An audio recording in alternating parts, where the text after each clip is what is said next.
The world is getting smaller. We travel more. We see more. We do more. So you need a bigger health plan like Premier Health. You have easy access to benefits at home.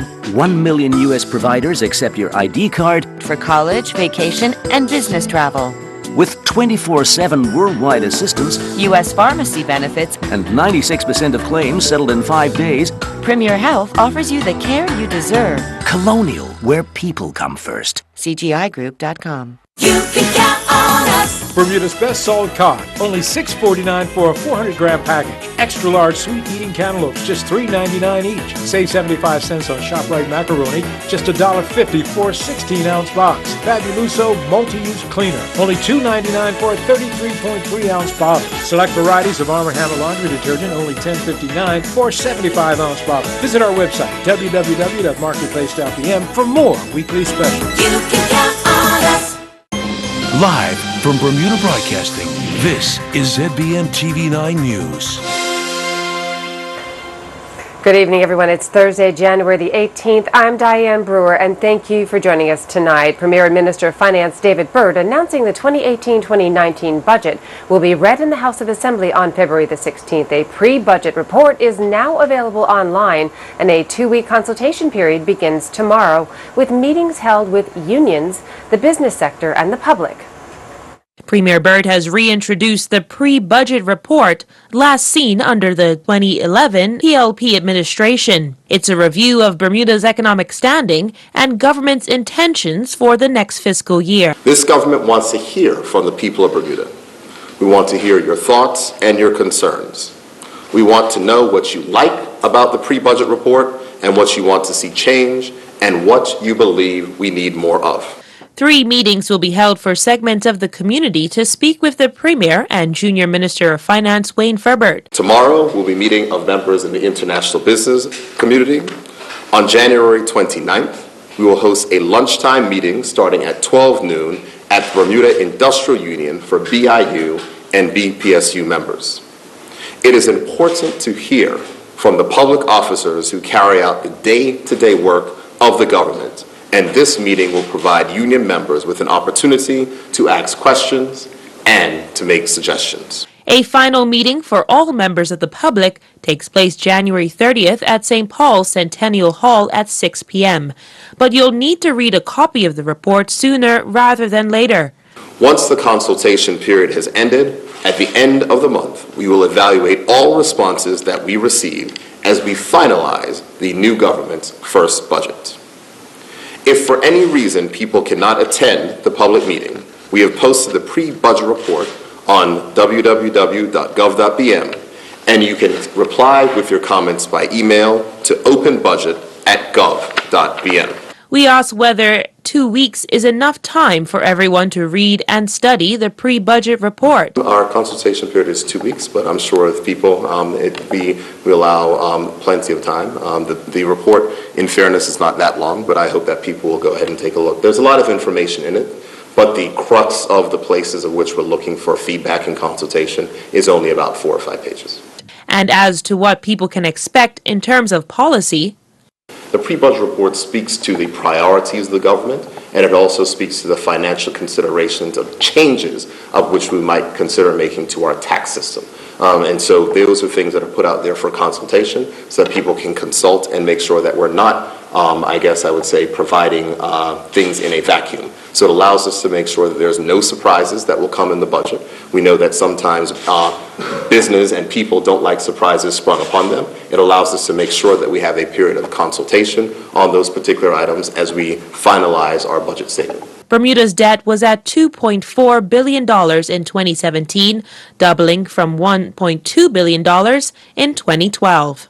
Jasmine Patterson reporting for Bermuda Broadcasting News. In other news, far more to the reduction in fees for diagnostic imaging than is being revealed. At least that's the claim being made by a well-placed source in the medical fraternity, who suggests while the Bermuda Health Council may be at fault in some regard, the blame is not solely theirs. Gary Moreno has been following the story. Our source, who spoke with us on condition of anonymity for fear of recrimination, contends the issue of inflated fees for CT scans and other similar diagnostic services has existed for a number of years and well before the formation of the Bermuda Health Council. They maintain there had been extensive discussion on how to address the situation, with a decision finally being made to slash fees by a whopping 70% in one fell swoop, rather than on a phased basis, which would have allowed for businesses to adapt and not be faced with significant loss of income all at once. Another issue highlighted to us is the claim that reverting all diagnostic imaging fees to the pre-June 2017 rates would have increased all Bermuda residents' health insurance premiums by $23.03 a month and cost the government an additional $8.6 million. Our source agreeing with Dr. Ewart Brown that so far no one has been able to justify or explain how that figure was arrived at. Although government has indicated that increasing fees results in higher premiums because more money is needed to afford the higher fees. If premiums increase, government spends more on HIP, future care subsidy, financial assistance and GEHI. Further, that prior to June of last year, the fee for CT and MRI scans stood at $1,000. And while the technical advice was that they should be capped at $700, the former government determined it should be $300. The current government has since granted a $400 supplement to that $300 cap, taking the fee up to the recommended $700. That $400 supplementary amount paid to the Brown Darrell Clinic, Bermuda Healthcare Services and the Bermuda Hospitals Board, government states, to help ensure CT and MRI services are readily available to the public. The actual payments, government explained, will be based on services provided. Therefore, the exact amounts for the period of operation will not be known until the end of the fiscal year. And if the level of services remain the same as last year, Brown Darrell and Bermuda Healthcare Services would receive approximately $778,000 and the Bermuda Hospitals Board $1.8 million. Our source questioning the wisdom in government in effect providing a bailout to any of these entities and suggests another solution needed to be found, one that would not further burden taxpayers. Meantime, it is understood a special meeting of the board of the Bermuda Health Council was scheduled for 4:30 today at its offices located at Sterling House in Hamilton. We're told the organization is seeking legal advice on what its next steps should be in light of recent developments, including statements made with regard to individual members at a press conference yesterday. It is understood the safety of BHEC staff is now of concern as a result. We've so far, though, been unable to get a response from the BHEC about these claims. Gary Moreno, reporting for the Bermuda Broadcasting News. You can count on us. Assorted varieties of fresh attitude salads, only $3.50 for a 5-ounce package. Land O'Lakes cheddar cheese, just $3.99 per pound. Select varieties of Fab 2X laundry detergent, only $4.99 for a 50-ounce bottle. Save $2.20 on Tropicana orange juice, just $4.49 for a 59-ounce bottle. Kellogg's Frosted Flake cereal, only $5.49 for a 15-ounce box. All stores open Monday through Saturday until 10 p.m., Sunday 9 a.m. to 7 p.m. for your shopping convenience. You can count on us.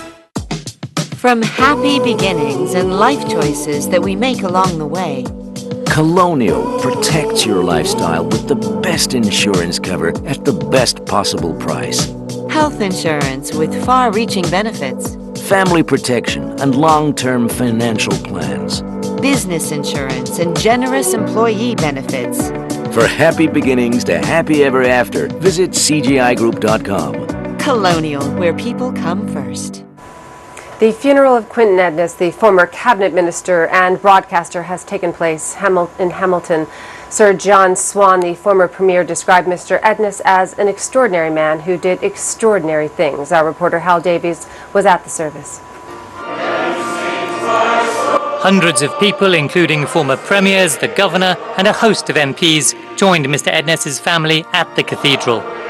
Among those who paid tribute to the former politician and managing director of ZBM was Sir John Swan, a former premier himself and a key political ally in the United Bermuda Party. He said Mr. Edness, while only slightly older than him, had been an important mentor at the beginning of his political career. And he described him as an ordinary man who loved Scotch and his family, but one who did extraordinary things. Mr. Edness began his career at ZBM at the bottom, but rose to become managing director, and his political career was equally distinguished. He served as an MP for 30 years and held a range of ministries, including Home Affairs, Health and Social Services and the Works Ministry. And even his political opponents were quick to acknowledge his generosity, saying he was always happy to give advice. He certainly was prepared to give us, even though we were not on the same political side, insights that what he felt would be helpful. So certainly on behalf of the Premier and the people and the Governor of Bermuda, I pass on our condolences to him and his family. He was a great contributor to the Bermuda that we all know today.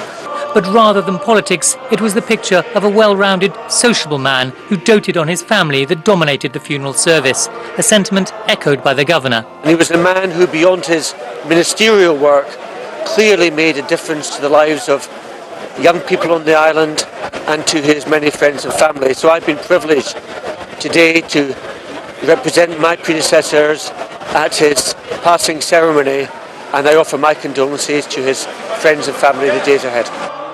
Mr. Edness is survived by his wife Vicky and daughter Stacey. A gale warning in effect for tonight. Here's the latest from AccuWeather headquarters. AccuWeather is presented by BF&M Insurance Group. We now go to AccuWeather headquarters. Hopefully everyone had a nice day here today. We do have a cold front heading in our direction, so we are seeing a little bit of wet weather and also some gusty winds. This forecast is brought to you by the BF&M Insurance Group. And here is that front on our satellite and radar. You can see it moving straight in across the islands. We're going to see some gale force winds tonight, this evening into tonight, so it's going to be on the windy side. And again, some spotty showers are expected to last not just tonight, but also into tomorrow. Temperatures right now across the island around 66 degrees, humidity 67%.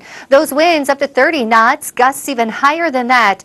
And the waves inside the reef, 2 to 4 feet. Look at these waves outside the reef, up to 18 feet. That's pretty large. Haven't seen them that large in quite some time. So be careful. Definitely not the best conditions to be on the boat. We do have gale force wind advisories out there and also a small craft advisory in place through tomorrow. So not the best boating conditions. Tonight, a couple of showers are expected to continue. It's also going to be cloudy and windy, a low of 61 degrees. Now tomorrow we'll still see a couple of showers, but also some sunshine and some clouds.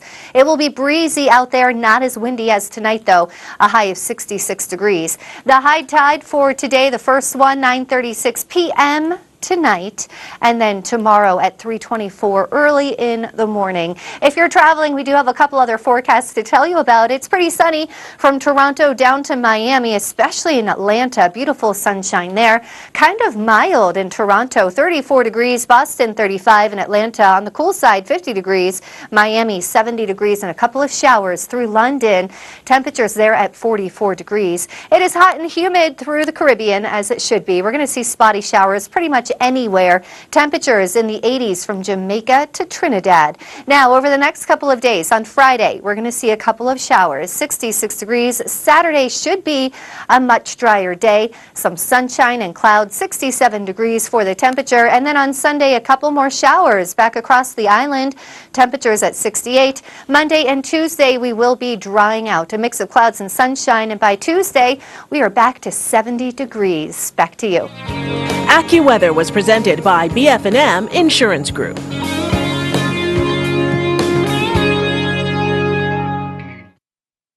At Big Savings Zone, we believe your children deserve a happy space to call their own, full of color and excitement, where their imagination can take flight from fun to functional. We have a delightful selection of kids' furniture built with the same quality that you've come to know and trust at our everyday low prices. Create a room that your little ones will love only at Big Savings Zone. Open Tuesday through Saturday, 9 a.m. to 7 p.m. Located in the Commercial Park, Southside, St. David. Call 297-4440 or click BigSavingZone.com. Big Savings Zone, making your house a home. Are you required to take one or more medications daily but have a hard time remembering when to take them? Does your family fear you may end up in the hospital because you often forget to take your meds? Or are you a caregiver looking for a time management tool designed to make your medication routine effortless? The Phoenix stores can help.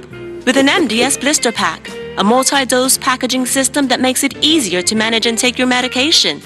Each MDS blister pack contains medications for the week and is pre-packed, sealed, and labeled by a pharmacist. Prescriptions grouped by the day and the time of day you should take them, whether at breakfast, lunch, dinner, or bedtime. Plus, to ensure you're covered, each pack includes detailed, personalized instruction. Take confidence in knowing you're using your medications as the doctor planned. Visit the Phoenix stores to chat with the pharmacist and get your MDS blister pack today. The Phoenix stores, for a better life. Welcome back. Senator Jason Hayward will head up a new working group as part of government's workforce development plan. Minister of Education and Workforce Development Diallo Rabane says the committee will link people to job opportunities. In the 2017 speech from the throne, the government announced that it will create a national workforce development plan. And I quote, to ensure that Bermudians are properly prepared to take advantage of both current and future job opportunities. The government believes that upgrading the skills of Bermuda's labor force through a solid workforce development plan is critical to our long-term prospect of broad-based and inclusive economic growth. It is not enough just to create more jobs. Bermudians must be given a fair shot at the jobs that already exist today. And Senator Hayward identifies some of the challenges in the current job market, including high unemployment. We know that Bermuda is facing an aging workforce and a declining birth rate. We see many of our young people having to leave to take off-island jobs.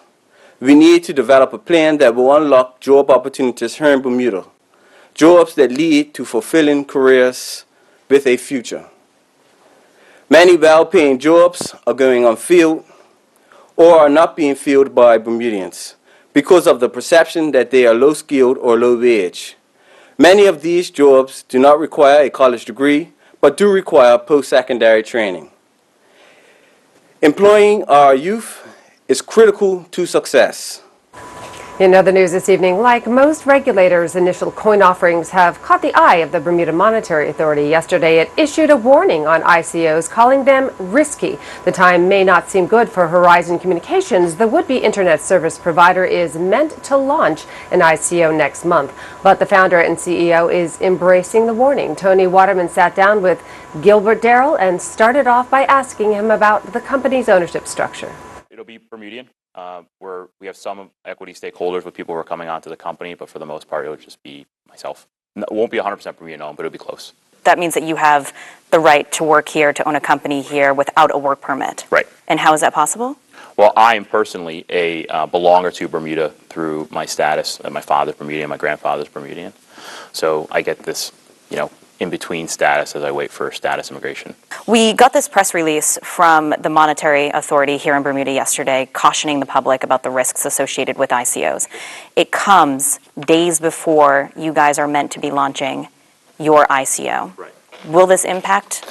No, I don't think so. Actually, I'm very happy with the BMA's response. This is a really new industry for the BMA.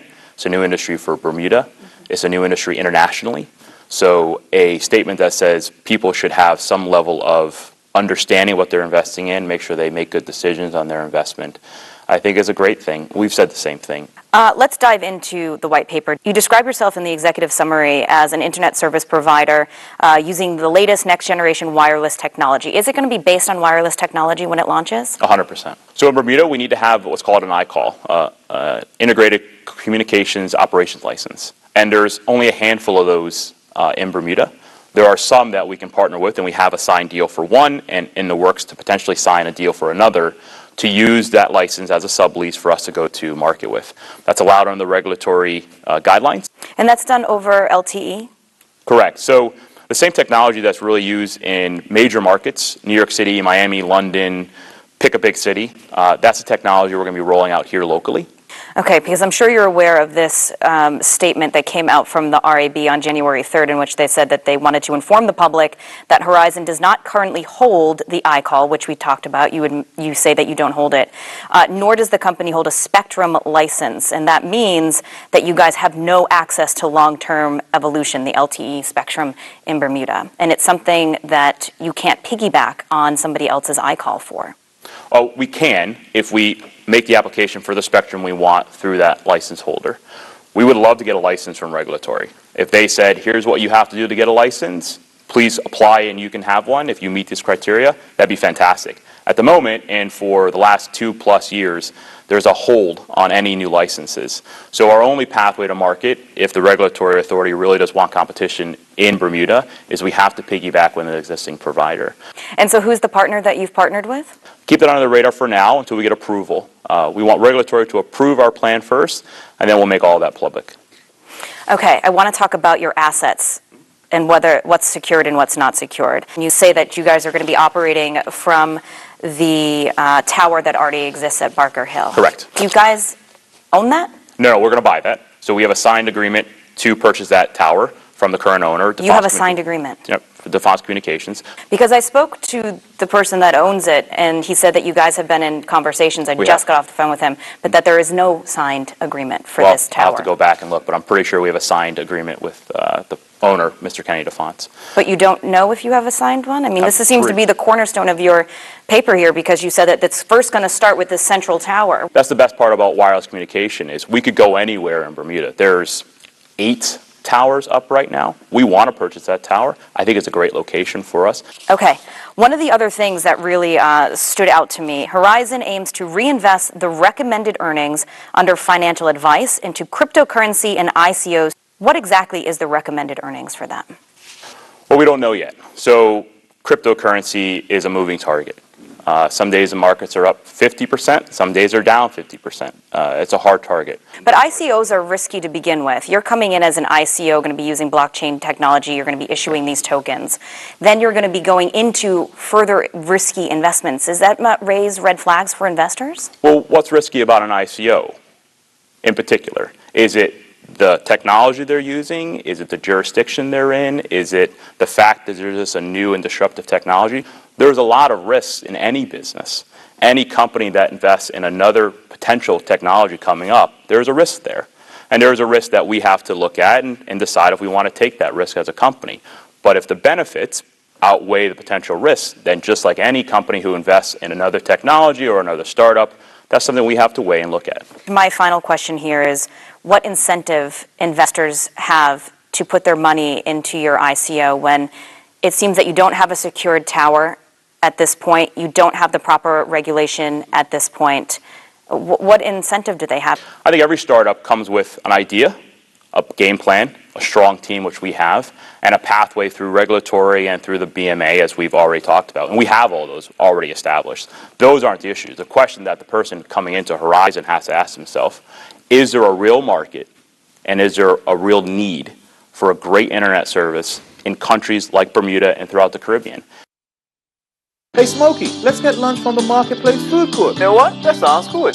They have oxtails, pumpkin, curried lamb, lemon chicken, sweet and sour ribs, vegetable stir fry, and the variety goes on.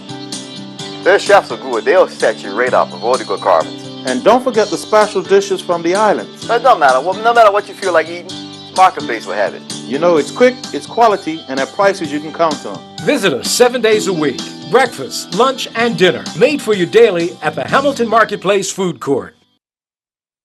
Your home, your life, security. Be fire and burglar free. Right from your phone, monitor, control.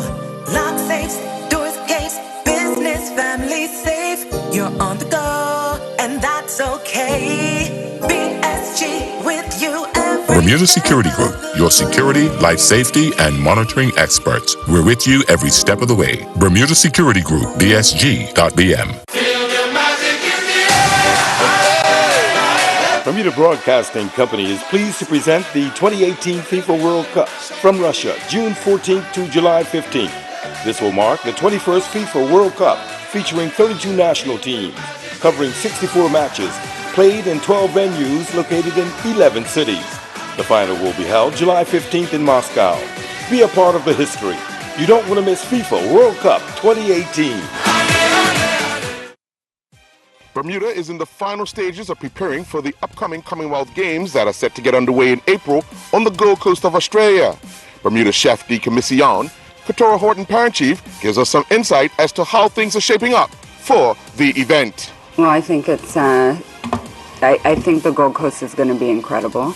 I had a chef de mission meeting in October I went to the Gold Coast, I saw the venues, and they are right on track. So I'm excited. Also, the qualification deadline for Bermudian athletes is coming up. So that is the 22nd of January, and I know that everybody is hustling and bustling to try and make that their qualification standard by that time. So as of right now, we don't have anybody on Team Bermuda, but we have some qualifiers, some potential qualifiers. So hopefully we get a bunch. Tonight's Sports is brought to you by the all-new Boundary at Fairmount, Southampton, the West End's only sports bar. Catch all the action and enjoy smoked to perfection barbecue, beer, and other pub favorites. It's game on at Boundary. The 2018 Finn-Australian Championships got underway, albeit a day later than scheduled. Raquel Evans and 25 other sailors took to the waters off the Royal Queensland Yacht Squadron in conditions of 8 to 12 knots with pretty choppy water. 2 races were sailed on the day, with Evans finishing the day in 8th place with 16 points. He finished 6th in the first race and then 10th in the second. Vanessa James and Morgan Cypress made a big step towards the gold by dominating the short program of the European Figure Skating Pairs Championships in Moscow. To the sound of Make It Rain, James and Cypress achieved a faultless program, rewarded by the best score of the season thus far, 75.52.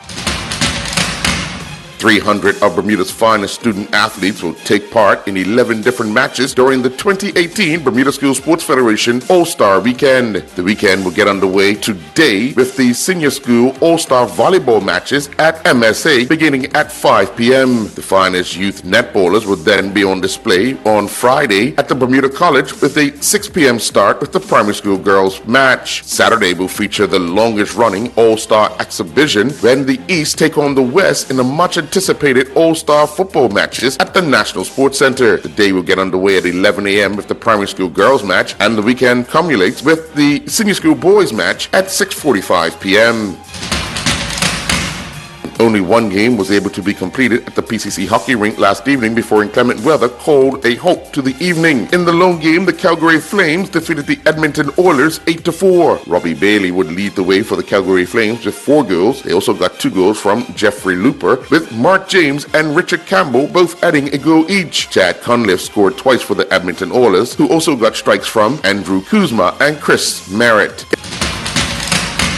Spanish Point Boat Club No. 1 team defeated Royal Artillery Association 4-0 in their Keen snooker knockout match. Chris Dawkins defeated Jelani Hollis 43-18, which was followed by Ed Gomes defeating Kyle Williams 48-41. Paul Fadden got the better of Jacal Washington 44-39 and 50-46. In other snooker knockout matches, it was Warwick Workmen's Club No. 1 team 3, Sands Boat Club No. 2 team 0, Sands Boat Club No. 1 team 3, Watford Sports Club 2.